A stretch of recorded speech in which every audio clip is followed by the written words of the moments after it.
Junior college, IIT, JEE, NEET academy, seat guarantee programme. నాకు కూడా ఇంటికి రండి. దేనికి?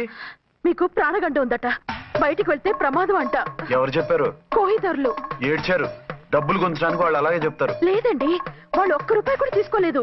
3 రోజుల పాటు మీరు నా కళ్ళ ముందు ఉంటే గంట గడిచి మన సోబరు కూడా అయిపోతుందట. ఇదిగో అలాంటివి నమ్మకూడదు. ముందు నేను నమ్మలేదండి, కానీ వాళ్ళు అన్ని నిజాలే చెప్పారు. అది కాదు, మిమ్మల్ని ఎప్పుడు ఏది అడగలేదు, ఇక ముందు అడగను కూడా. ఈ ఒక్కసారికి నా మాట వినండి.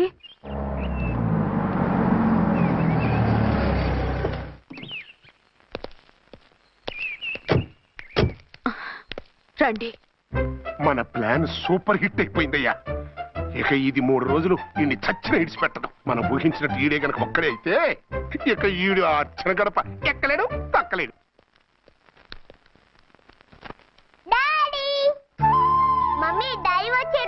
డాడీ కాదమ్మా, అంకుల్. సారీ అండి. బాబుకి ఎలా ఉందండి?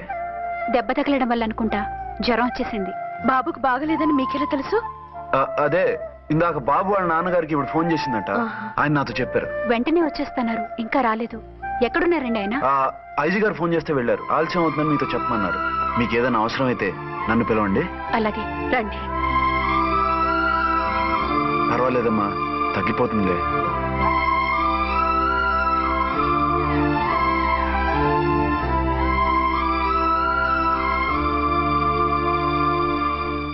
మీరా? రండి. బాబుకి ఎలా ఉందండి? జ్వరం బాగా ఎక్కువైంది. ఆయన ఒకటే కలవరిస్తున్నాడు. ఆఫీస్కు ఫోన్ చేస్తే నిన్న మధ్యాహ్నమే వెళ్ళిపోయారట. ఎక్కడికి వెళ్ళారో ఏమిటోనని నాకు చాలా భయంగా ఉందండి. మీరు ధైర్యంగా ఉండండి, నేను వెళ్ళి ఆయన పంపిస్తాను. థ్యాంక్స్ అండి. వాళ్ళ బాబుకు బాగోలేకపోతే మీ బాబుకు బాగున్నట్టు అంత కంగారు పడుతున్నారేంటి? బిడ్డ ఎవరికైనా బిడ్డే కదా, నేను వెళ్ళి చెప్పొస్తాను ఆయనకి. మీరు బయటికి వెళ్తారండి, గండు అని చెప్పారుగా. బాబుకి ఏదైనా అయితే? మీకేదైనా అయితే? నాకేం కాదు, ఇలా వెళ్ళి అలా వచ్చేస్తాను. ఆహా, మీరు వెళ్ళొద్దు. ఆ పసివాడిని చూస్తే నీకు బాధ అనిపించట్లేదు? అనిపిస్తోంది, కానీ ఈ పరిస్థితిలో ఏం చేయగలం? ఓ పని చేస్తే? ఏ పని? కళ్ళజోడు తీసేసి మీరే వాపుతండ్రలా వెళ్తే మిమ్మల్ని చూసి వాళ్ళ డాడీ వచ్చాడు అనుకుంటాడు. దిగులు పోయి జ్వరం తగ్గిపోతుంది. Thank you Jhansi, thank you very much. అదేంటండి అంతలా మూవ్ అయిపోయారు? నువ్వు కన్నతల్లా ఫీల్ అయి వెళ్ళమంటుంటే నాకు కన్నతండ్రి ఫీలింగ్ వచ్చేస్తుంది. లేట్ చేయకుండా వెళ్ళండి. అలాగే, బట్టలు మార్చుకొచ్చేస్తాను.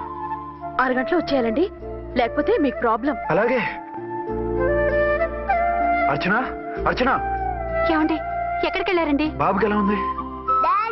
ఏంటి నాన్న, ఏమైంది? దెబ్బ తగిలింది. పర్వాలేదే, బిడ్డ తండ్రిలా బాగానే యాక్ట్ చేస్తున్నారు. సినిమాలో ట్రై చేయించొచ్చు. మీరు రాకపోయేసరికి ఎంత భయపడ్డానో బాధపడ్డానో తెలుసా? నేను వచ్చేసానుగా. అయ్యో, ఆయన ఓవర్ యాక్షన్ చేస్తున్నారే. బాబుకు జ్వరం తగ్గే వరకు మీరు బయటకు వెళ్ళటానికి వీల్లేదు. అలాగే, నేను ఎక్కడికి వెళ్ళను, నీతోనే ఉంటాను. ఓ మై గాడ్, ఒక్కరోజు కూడా మిమ్మల్ని వదిలిపెట్టి ఉండలేనండి. పిచ్చిదానా, నేను మాత్రం ఉండగలనా? అయ్యో, కమిట్ అయిపోతున్నారే. కొంపదీసి ఇలాగే ప్రొసీడ్ అయిపోయి ఓవర్ యాక్టింగ్.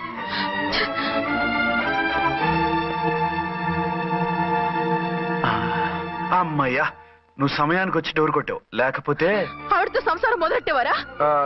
చిచి, నేను ఎటువంటి వాడినా నీకు తెలీదా? చాలండి మీ నాటకాలు. బాబుకి బాబులు యాక్ట్ చేసి రమ్మంటే దానికి మొగుళ్ళు యాక్ట్ చేసి వస్తారా? అంటే బాబుకు అనుమానం రాకుండా ఉండాలని. ఏ, దాన్ని వాటేసుకుని ముద్ర పెడితే గాని వాడు నమ్మనన్నాడా? బిడ్డ తల్లిని కూడా చూడకుండా సొంత దొరికిందని గుండెలకు హత్తుకుని చిచిచి మగబుద్ధి పోల్చుకున్నారు కాదు. అదే మన శోభన ఏంటి ఇలాంటి టెంప్టింగ్లు ఉండేవి కాదు. నన్ను ముట్టుకోకండి, వెళ్ళి డెటాల్తో శుభ్రంగా స్నానం చేసి రండి. అలాగే. అసలు ఈయన నమ్మి పంపడం నాది బుద్ధి తక్కువ. 48 గంటలైనా అర్చన మొగుడు ఇంటికి రాలేదు, ఝాన్సీ మొగుడు బయటికి పోలేదు. ఆ డెఫినెట్ గా 2 in 1 గడే. నేను చెప్పిన కదా బాయ్, వాళ్ళిద్దరు ఒకటేనాని. ఇంకెంత 24 గంటలే కదా. ఆడొచ్చాడా సరే సరే, లేకపోతే ఆడి బండారం బయట పెట్టేసి అలా కాపురాలు కూల్చేద్దాం. అమ్మ దొంగ నా విలన్స్ లారా, ఇంత పెద్ద మ్యాప్ వేస్తున్నారా? చెప్తా మీ పని, చెప్తా. హలో, నేను సార్ రామకోటిని. Hello sir. అయ్యి బాబోయ్, మళ్ళీ నన్ను సార్ అంటున్నారండి సార్. నేను మీ కానిస్టేబుల్ సార్. రామకోటిలా 1 సార్లు చెప్పాలా సార్? అర్థమైంది సార్. 2 టౌన్ మేడం గారు పక్కన ఉన్నారా సార్? అవును సార్. మేటర్ చెప్పండి. ఆ కిర్లోస్కర్ గారు మురారి గారు మీ పచ్చని కాపురంలో వెచ్చని బాంబు పెట్టారు సార్. బాంబా? ఏంటో వివరంగా చెప్పండి సార్. మై గాడ్, అయితే ఇప్పుడే వచ్చేస్తున్నాను. ఏంటండి ఏమైంది? మా స్టేషన్ లో ఇద్దరు టెర్రరిస్టులు బాంబులు పెట్టారంట. నేను వెంటనే వెళ్ళాలి. బాంబులు పెడితే పారిపోవాలి గాని వెళ్తానంటారేమిటండి? నేను వెంటనే వెళ్ళి వాటిని తీయాలి, లేకపోతే చాలా డేంజర్. వెళ్తే మీకు డేంజర్ కదండి. ఇదిగో అరగంట గ్రేస్ టైం ఉంది కదా, నాకేమవదు, ఇప్పుడే వచ్చేస్తాను. వద్దండి ప్లీజ్. ఏమండి నాకేమవదు, చెప్పేది వినండి. వచ్చాక వింటాను. వద్దండి వెళ్ళకండి. నా మాట విను. అక్కడ చాలా డేంజర్. ఏమండి అరే ఏం ఝాన్సీ, నీ మొగుడు ఎడుకో ఉరుకుతుండు. ఎవరో టెర్రరిస్టులు స్టేషన్ లో బాంబులు పెట్టారు. అరే ఆయన బయటకెళ్తే ప్రాణగండం కదా. ఆయనకి ప్రాణగండం అని మీకెలా తెలుసు? అదే బాంబులు అంటున్నారు కదా, పేలితే డేంజర్ అని మన ఉద్దేశం. అదే నాకు భయంగా ఉంది. అర్జెంట్ గా మీరు అర్చన గారింటికి వెళ్ళకపోతే మీ సీక్రెట్ మొత్తం బయటపడిపోతుంది. అయితే నువ్వు పని చేయి. ఏంటి సార్? నేను అర్చన మొగుళ్ళో వెళ్తాను, నువ్వు నాకు డూప్ గా ఝాన్సీ భర్తలో వెళ్ళు. ఏంటి సార్ మీరు మాట్లాడేది? నేను మీ డూపా? మీ పోస్ట్ ఏంటి, నా పొజిషన్ ఏంటి? మీ హైట్ ఏంటి, నా షార్ట్స్ ఏంటి? మీ స్టైల్ ఏంటి, నా స్టమక్ ఏంటి? మీ పర్సనాలిటీ ఏంటి, నా మున్సిపాలిటీ ఏంటి? నా వల్ల కాస్త నేను నువ్వు ఇలా వెళ్ళవు, నీ షేప్ మారుస్తాగా. వద్దండి బాబు, రిస్క్ అయిపోద్ది. నేనున్నానుగా. మీరు ఎప్పుడు లేరు, సినిమా బిగినింగ్ నుంచి ఎండింగ్ వరకు ఉంటారు. కమెడియన్ నా పరిస్థితి ఏంటి సార్? ఇదిగో మాట్లాడకుండా పద.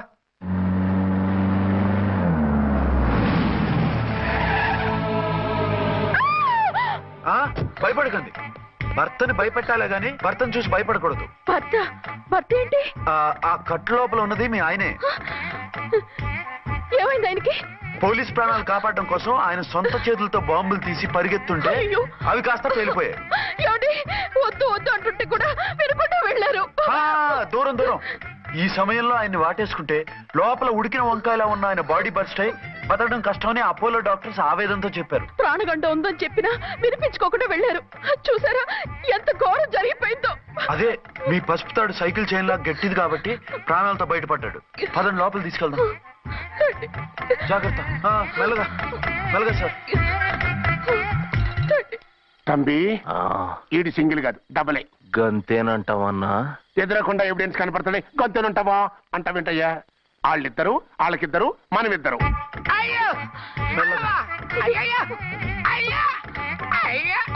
నెమ్మదిగా పడుకోండి సార్. మీరెళ్ళి ఫ్యాన్ తీసుకోండి. రేయ్ రాంపడి, నువ్వు లేకుండా అలాగే 4 రోజులు పడుకో. మరి తిండేలా సార్? నిన్ను చూడడానికి వచ్చినప్పుడు నేను పెడతానులే. Don't worry sir, don't worry. జాగ్రత్తగా చూసుకోండి. థ్యాంక్స్ అండి.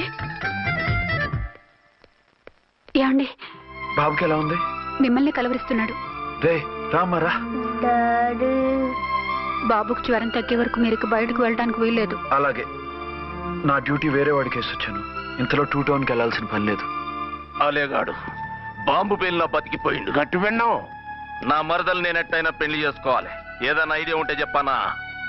ఆడు బలంగా ఉంటే మనల్ని బాధ వదిలిపెడతాడు. ఇప్పుడు ఆడు బాంబు దెబ్బకి 90% చచ్చాడు. మిగిలిన 10% ప్రాణం మీద మనం 2 దెబ్బలు కొట్టాం అనుకో, పూర్తిగా చస్తాడు. ఆ తర్వాత నీ మరదలు నువ్వు పెళ్లి చేసుకోవచ్చు. అయితే పద, వాడిని ఎత్తుకొచ్చి కథం చేద్దాం.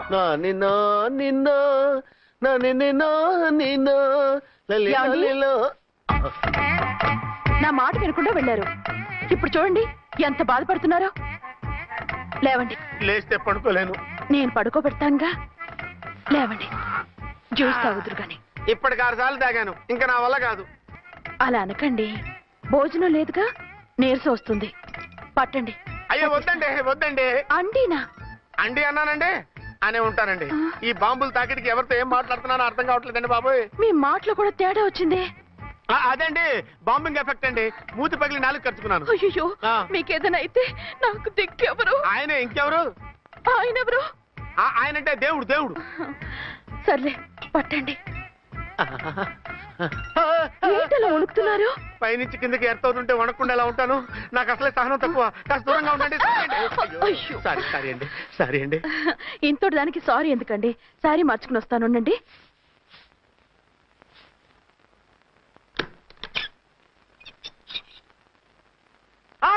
వద్దు వద్దు వద్దు వద్దు. ఏంటండి, ఏమైంది? నా ఎదురుగా బట్టలు మార్చుకోవద్దు, నేను తట్టుకోలేను.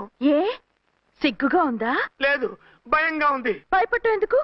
నేను అందంగానే ఉంటానుగా. అందుకే భయపడేది. అయ్యా భయం ఎందుకు? నేనేం పరాయిదాన్ని కానుగా. మీరు ఎలా ప్రొసీడ్ అయిపోతే మా గురువు గారికి నేను అన్యాయం చేయాల్సి వస్తుందండి. గురువా? గురువెవరు? అదేనండి డాక్టర్ గారు. ఈ కట్లిప్పే వరకు నన్ను స్టార్ట్ టీవీ కూడా చూడొద్దన్నారండి. మీరు సైడ్కి వెళ్ళి మార్చుకోండి, లేకపోతే నేను ఎమోషన్ అయిపోతాను. అదా మీ భయం? అయితే ఉండండి. థ్యాంక్స్. అమ్మయ్యా, ఈ గంటకి గండం గట్టెక్కింది నాయనా. ఇలాంటి టైప్ సీన్లు ఉన్నాయని తెలిస్తే నేను చచ్చినా వచ్చి ఉండేవాడిని కాదు. పరిస్థితులు ఇలాగే కొనసాగితే నేను కాలు జారటం ఖాయం. దేవుడు, కాలు జారటం ఖాయం. చిన్న పిల్లలు ఏంటి అరుపులు? కాసేపు ఓర్చుకోండి, అవే తగ్గిపోతాయి. పుసుగేసుకుని ఉంటారా దేవుడు?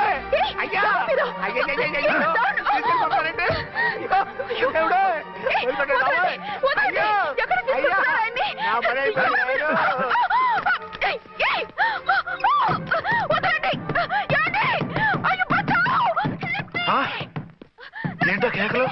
ఝాన్సీ గొంతులో ఉందండి. ఓరి నాయనో, ఆ దరిద్రుడు ఝాన్సీని చూసి అటెంప్ట్ ఏమైనా చేసేస్తున్నాడేమో.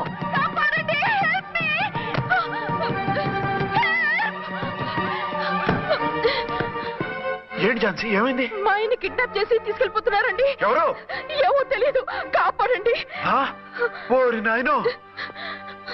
బారసాలకు ముందే ఝాన్సీ నా వైఫ్ అని ఫిక్స్ అయిపోతే సడన్ గా హస్బెండ్ అయిపోయి దాన్ని బెడ్ ఎక్కేద్దామని చూస్తున్నావురా?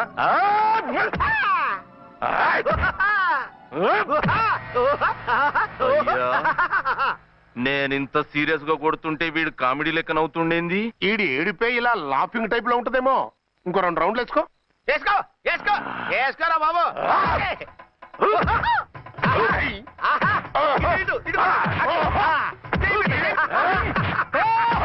రాయ్, మీరు కూడా వచ్చి తలిగియండి రా వీణ్ణి.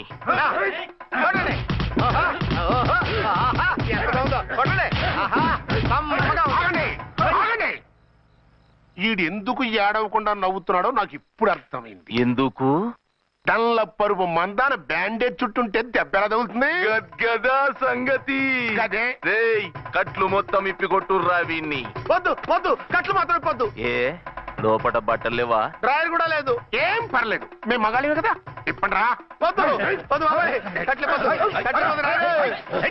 కట్టిపోతున్నారు బాబాయ్. బాబా ఏంటిది? రక్షించండి సార్, నన్ను రక్షించండి సార్.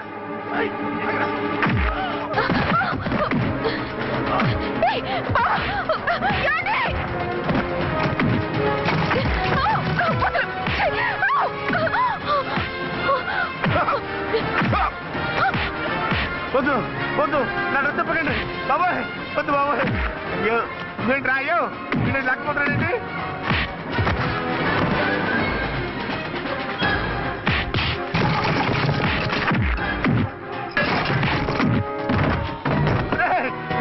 నాకంటే రా నర్మై చేస్తావు రే.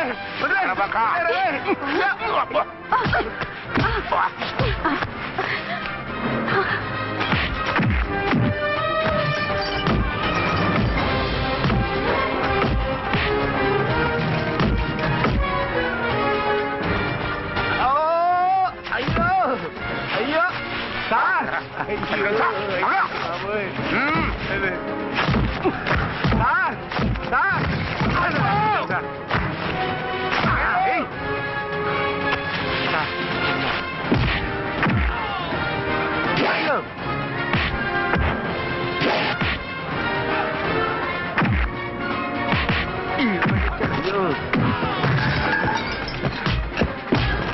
సార్, రక్షించండి సార్.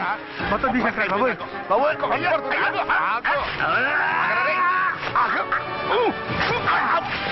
మళ్ళీ స్లిప్ అయిపోయి నాయన. సార్ సార్, రక్షించండి సార్. రక్షించండి సార్.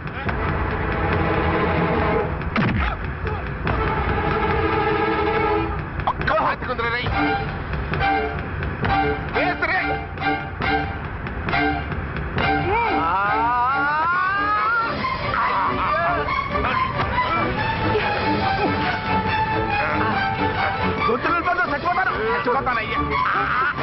కాపాడండి సార్. సార్ త్వరగా రండి సార్. రండి సార్. అయ్యా అయ్యా.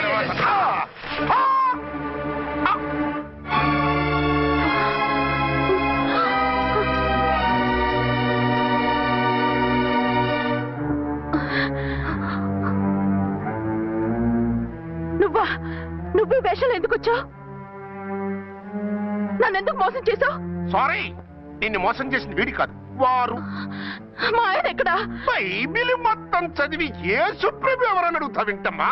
ఎంతకాలం నీకో మొగుడు ఉన్నారనుకుని తెగ మురిసిపోయారు. కానీ మీరు కట్టుకున్నది పంచుకున్నది ఒకే ఒక మొగుణ్ణి, వారే వీరు.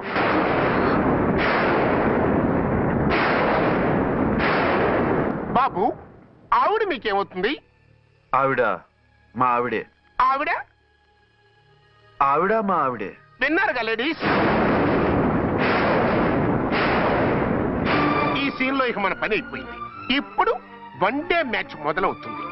టాస్ వేసుకుని ఎవరు బౌలింగ్ చెయ్యాలో ఎవరు బ్యాటింగ్ చెయ్యాలో వాళ్ళే డిసైడ్ చేసుకుంటారు. మనం గ్యాలరీలో కూర్చుని మ్యాచ్ చూద్దాం. పద. ఎందుకు ఇంత మోసం చేశారు? ఎందుకు ఇంత ద్రోహం చేశారు? నేను ఎవరిని మోసం చేయలేదు, ఎవరికి ద్రోహం చేయలేదు. పాపం, విధి ఆడిన వింత నాటకంలో ఆర్టిస్ట్ అయి ఉంటాడు. చెప్పండి, ఒక పెళ్లి చేసుకుని నన్నెందుకు రెండో పెళ్లి చేసుకున్నారు? మీకు భార్యగా నేను సరిపోలేదా?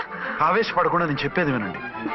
నువ్వు చనిపోయావు అనుకుని అందరూ కలిసి నాకు బలవంతంగా పెళ్లి చేశారు. ఆ విషయం నాకెందుకు చెప్పలేదు? పెళ్ళయిందంటే నేను చేసుకోనన్నా, చీకొడతానన్నా? నిజం దాచి పెళ్లి చేశారని నాకు మన పెళ్ళైన తర్వాత తెలిసింది. అప్పుడైనా మీరు చెప్పాలిగా, ఎందుకు చెప్పలేదు? చెప్తే నువ్వు మిమ్మల్ని వదిలేస్తానని భయపడి చెప్పలేదా? నన్ను వాడుకునే ఛాన్స్ మిస్ అవుతుందని చెప్పలేదు. Don't talk రబేష్. కొంతకాలం ఆగి చెప్తే చచ్చినట్టు పడుంటారు. ఎంచక్క ఇద్దరితోనూ సంసారం చేయొచ్చని ఆశపడ్డారా?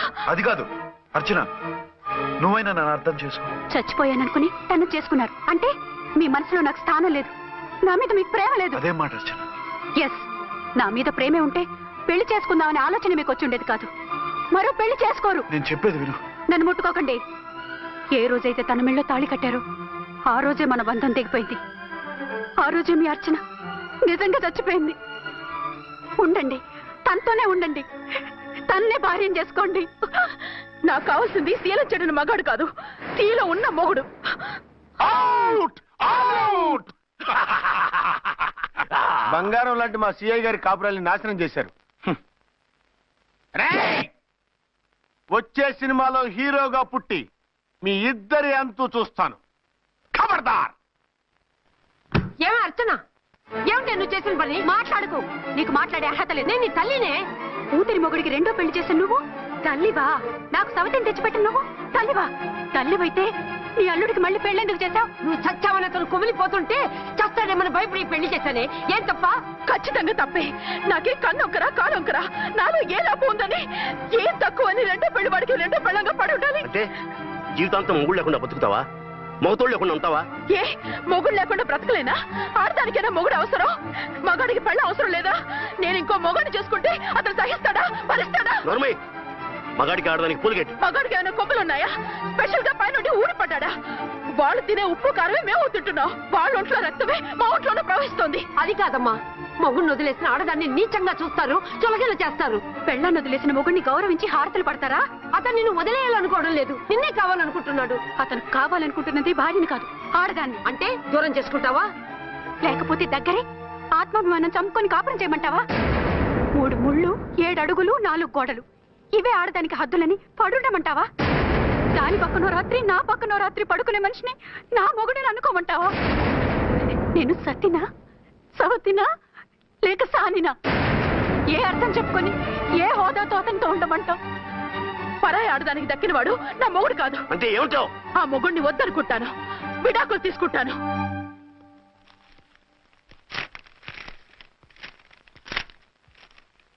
ఏమిట్రాది? లాయర్ నోటీసులు. లాయర్ నోటీసులు ఎవరు పంపారు? నీ కోడళ్ళు. దేనికి? వాళ్ళకి విడాకులు కావాలంట. నువ్వెందుకురా బాధపడతావు? సిగ్గు ఎగ్గు లేకుండా విడాకుల కోసం కోర్టుకెక్కినందుకు వాళ్ళు బాధపడాలి. నీలాంటి మంచి మొగుడిని దూరం చేసుకుంటున్నందుకు వాళ్ళు ఏడవాలి. మీసం లేని వాళ్ళు, వాళ్ళకి అంత పట్టుదల రోషం ఉన్నప్పుడు మీసం ఉన్న మగాడివి నీకెంత ఉండాలరా? వాళ్ళకి నువ్వు అక్కర్లేనప్పుడు నీకు వాళ్ళు అక్కర్లేదు. ఇంతకాలం నువ్వు చెప్పింది నేను విన్నాను, ఇప్పుడు నేను చెప్పింది నువ్వు వినాలి. మొగుండి వదిలేసిన వాళ్ళకి మొగుడు దొరకలేమో కానీ పెళ్ళాం వదిలేసిన మొగుడికి 1,00,000 మంది దొరుకుతారు. నువ్వు మళ్ళీ పెళ్లి చేసుకో. అప్పుడు గాని జనం నేల మీద ఉయ్యరు. ఊహించుకుని పనిచేసింది వాళ్ళురా. నువ్వు వాళ్ళని మర్చిపోలేక జీవితాంతం నరకనుభవిస్తుంటే చూసి ఆనందించాలని వాళ్ళ ప్లాన్. నువ్వు మళ్ళీ పెళ్లి చేసుకుంటే ఆ కుక్కలు చెప్పుతో కొట్టినట్టు అవుతుంది. అంటే ప్రతీకారం కోసం పెళ్లి చేసుకోమంటావా? లేకపోతే ఇంకా వాళ్ళకి మొగుండని వాళ్ళ ఫోటోలు పట్టుకుని కుళ్ళి ఏడుస్తావా? ఒక్కసారి చేసిన తప్పుకే నరకం అనుభవిస్తున్నాను. మళ్ళీ జీవితంలో అటువంటి పొరపాటు చేయను. పోనీ చెయ్యని పొరపాటు చెయ్యి, కొత్త అలవాటు చేసుకో.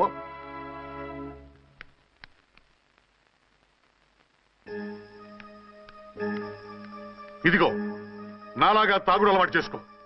బాధల్ని బాధ్యతల్ని మర్చిపో. పెళ్ళాలు వదిలేసిన మొగుడని అవమానం పడే కంటే గౌరవంగా తాగుబోతు అనిపించుకో. అలాగే తండ్రికి ఆనందిస్తాను. తీసుకో.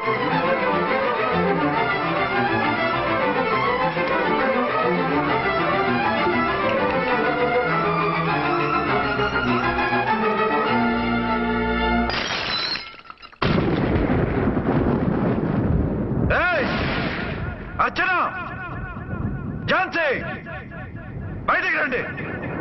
రండి.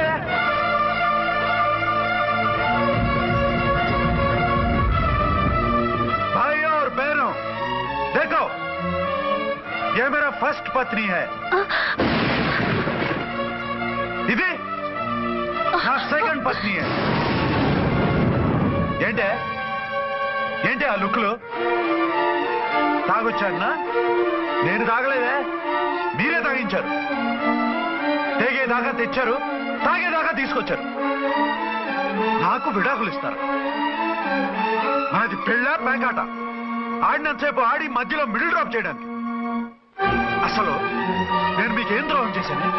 నువ్వు తిరిగి రాగానే on the spot first night cancel చేసుకుని నీ దగ్గర పరిగెత్తు రావడవా? ఇంకో మగాడు ఎవడైనా అయితే అలా వచ్చేస్తాడా? చెప్పను, ఛాలెంజ్. నువ్వు చచ్చావు అనుకుని పిచ్చి వెదవలా తయారయ్యాను. కళ్ళు పూసుకుంటే కళ్ళలోకి వస్తున్నావని కంటికి నిద్ర లేకుండా, కడుపుకి తిండి లేకుండా గడిపాను. చచ్చి నీ దగ్గరికి వద్దాం అనుకున్నాను. కానీ నా కన్న తల్లిని మర్చిపోలేక తాగుడికి అలవాటు పడ్డ మా నాన్న, నా జీవితంలో నీ జీవితం కాకూడదురా, భార్య లేని లోటేంటో నేను చవి చూశాను, మళ్ళీ పెళ్లి చేసుకోరా అని బలవంతం చేస్తే చచ్చి కన్న తండ్రిని ఏడిపించలేక బతికి దీన్ని పెళ్లి చేసుకున్నానే తప్ప దీని రంగు పొంగు చూసి వెర్రెత్తి కాదు. అది నేరమా, పాపమా? ఏవే ఈ ఏటి మేటి సౌత్ ఇండియన్ పతివ్రత, నీ సంగతి ఏమిటే? సెకండ్ హ్యాండ్ మొగుడు దొరికాయండి షేక్ అయిపోతున్నావా? ఇంతకు ముందు నేను ఎప్పుడైనా తాగానా? నేను తాకానా? కామం కళ్ళకెక్కి నీతో మంచం ఎక్కానా? మజా చేశానా? పెళ్ళైన తర్వాత కూడా నిన్ను పతివ్రతలా బతకనిచ్చాను కదే. నేనే దుర్మార్గుడిని అయితే, ఆడదాన్ని అవసరంతో ఏడ్చేవాడిని అయితే, ఎప్పుడో నిన్ను చెడిపోయేదాకా చెడగొట్టేవాడిని. కానీ ఎందుకు అలా చేయలేదు? ఎందుకు నీది తప్పలేదు? భార్యగా అర్చన నాలో బతికుంది కాబట్టి. నిజం చెప్పలేదు అని చెప్పుకోవచ్చిన మేకలా గించుకుంటున్నావు. ఎందుకు చెప్పలేదో తెలుసా? నా కూతుర్ని ఎవరు చేసుకోవడం లేదు, రెండో పెళ్ళంటే వద్దంటుంది అని మా బాబు దగ్గరకు వచ్చి ఏడిస్తే నాకు అబద్ధం చెప్పి నీకు తాళి కట్టించారే. 20 ఏళ్లుగా కనీ పెంచిన నీ అబ్బే నీకు నిజం చెప్పినప్పుడు నేనెందుకు చెప్పాలి? అది బతికొచ్చిన తర్వాత మా వాళ్ళు నీకు నిజం చెప్పలేదని తెలిసింది. అప్పుడు నాకు ఇదివరకే పెళ్ళయింది, చచ్చిందనుకున్న నా పెళ్ళం తిరిగి వచ్చిందని నీకు చెప్తే గుండె పగిలి చేస్తావని నీకు చెప్పలేదే. నువ్వంటే నా ఆల్ ఇండియా పతివ్రత 9 నెలలు లంకలో ఉండొచ్చిన సీతని అగ్ని ప్రవేశం చేయమన్నాడా రాముడు? ఎవడో వెదవ కూత కుషాడిని, కడుపుతో ఉన్న తన పెళ్ళాన్ని అడవిలోకి పంపించాడు అదే రాముడు, నీ ఫేవరెట్ గాడ్. నువ్వు అడ్రస్ లేకుండా 25 నెలలు ఎక్కడికో పోతే ఎక్కడున్నావు, ఏం చేశావు, ఎవరితో ఉన్నావు అని అడిగానా? లేదు. అనుమానించానా? లేదు. వాయ్? భార్య అంటే ప్రేమ, భార్య అంటే నమ్మకం, భార్య అంటే విశ్వాసం. ఆ రాముడికి లేట, నీ మొగుడికి లేట? చెప్పు. ఆ రాముడిని దేవుణ్ణి చేసి గుళ్ళో కూర్చోబెడితే నన్ను రాయించేసి రోడ్డు మీదకి ఇసిరేస్తావా? పేరుకు పెళ్ళానివే కాని నిన్ను అమ్మకన్నా ఎక్కువగా ప్రేమించానే. నువ్వు కనీసం ఆ బిడ్డకిచ్చే విలువ కూడా ఇవ్వలేదు కదే తల్లి. 2 భార్యలకి న్యాయం ఎలా చేయాలో తెలియక కుమిలిపోయా. మీ ఇద్దరికి నిజం తెలిస్తే ఏమైపోతారో అని భయపడ్డాను. మీ కంట్లో నీళ్లు రాకూడదని మీరిద్దరూ ఏడవలసిన ఏడుపు నేనేడ్చానే. ఇంత చేస్తే మీరు నాకు విడాకులు ఇస్తారా? అసలు మీరిద్దరూ పొజిషన్లోకి రండి. నన్ను వద్దని మీరిద్దరూ వదిలేస్తే వచ్చి మీ కాళ్ళ మీద పడతారనుకున్నారా? అవును, నన్ను వద్దనుకున్నప్పుడు నేను కట్టిన మంగళసూత్రాలు మాత్రం ఎందుకు? సేఫ్టీగా వాటిని అలాగే ఉంచుకుని మాజీ భార్యలుగా హ్యాపీగా బతుకుదాం అనుకుంటున్నారా? నో, మీకు ఆ ఛాన్స్ ఇవ్వను. తాళి ఉన్న పెళ్ళాలుగా కాదు, తాళి తెగిన భార్యల్లా, మొగుడు చచ్చిన విధవల్లా మీరు తెల్ల చీరలు కట్టుకునేట్టు చేస్తాను. విడాకులు ఇవ్వకుండా మిమ్మల్ని విడోలు చేస్తాను. జీవితాంతం కుళ్ళి కుళ్ళి కుళ్ళి ఏడ్చేలా చేస్తాను. బాయ్. ఆగండి. ఏ, నేను చావడం కూడా నీకు ఇష్టం లేదా? మీరు బతకాలి, నిండు నూరేళ్లు సుఖంగా జీవించాలి. మీ మీద ప్రేమ లేక కాదు, మీరంటే ఏంటో తెలియక కాదు. నా వల్ల మీకు ఝాన్సీకి అన్యాయం జరగకూడదని నేను మిమ్మల్ని అనుమానించాను, అవమానించాను. మీకు దూరం కావాలనుకున్నాను, విడాకులు కోరుకున్నాను. నేను మీకు భార్యనయ్యాను, మీ బిడ్డకు తల్లినయ్యాను. కొంతైనా మీతో జీవితాన్ని తృప్తిగా అనుభవించాను. కానీ ఝాన్సీ ఒక్క పసుపుతాడు తప్ప భార్యగా ఏమీ పొందలేదు. భార్యగా మీ జీవితంలో తనకి చోటివ్వండి. లేదక్క, అలా చేస్తే నువ్వు భర్తనే కాదు, బాబుకి తండ్రిని కూడా దూరం చేసిన దానివి అవుతావు. ఆయన మనస్ఫూర్తిగా ఇష్టపడి చేసుకుంది నిన్ను, ప్రేమించింది నిన్ను. ఆయన మనసులో నీకు తప్ప నాకు స్థానం లేదు. నువ్వు బలవంతంగా నన్ను భార్యని చేసినా మనిషిని సొంతం చేసుకోగలను గాని మనసుని పంచుకోలేను. ఆ భార్య స్థానం ఎప్పటికీ నీదే. ఒకరి మీద ఒకరు ఇంత ప్రేమను పెట్టుకొని ఒకరి గురించి ఒకరు ఆలోచించి మీ జీవితాలని పాడు చేసుకోకండి. అక్క చెల్లెళ్ళలాగా కలిసిమెలిసి అతను సుఖపెట్టి మీరు సుఖంగా ఉండండి. క్షమించండి, నాకు భార్య అర్చనే కానీ ఝాన్సీ కాలేదు. అవునా? ఆయన ఎప్పటికీ శ్రీరామచంద్రుడిలాగానే ఉండాలి. ఆ రాముడికి సీత ఒక్కటే, ఆ సీత అక్కే. మరి నీ బతుకు? నేను మళ్ళీ పెళ్లి చేసుకుంటాను. నా గురించి ఆలోచించకుండా మీరిద్దరూ సుఖంగా సంతోషంగా ఉండండి. ఈ రోజు నుంచి ఆవిడే మీ ఆవిడ.